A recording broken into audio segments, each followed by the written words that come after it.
今個聖誕同大家煮一個鷹嘴豆番茄蔬菜湯。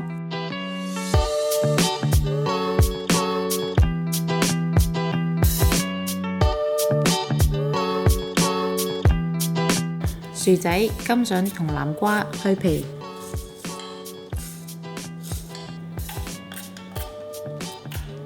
切細件；洋蔥、番茄切細件；薑、蒜切末，然後備用。鷹嘴豆開罐之後，倒咗罐裡面嘅水分，喺鍋中加少少油，開中火燒熱之後，先爆香薑同蒜，然後再加入洋蔥拌炒。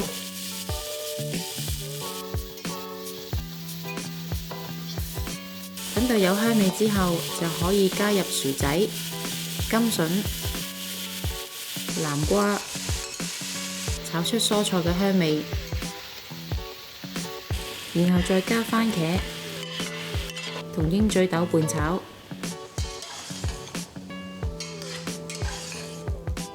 跟住加1.5公升水蓋過鍋內嘅食材，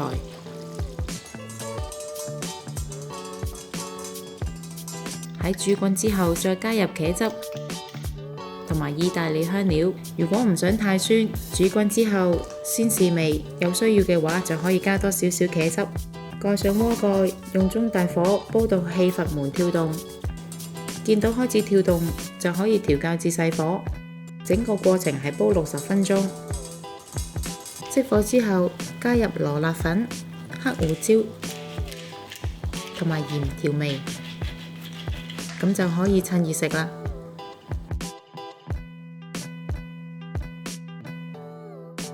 鍾意我哋條影片嘅朋友可以 like、subscribe、share， 同埋記得撳着個鐘仔，可以第一時間收到我哋嘅最新資訊同埋影片。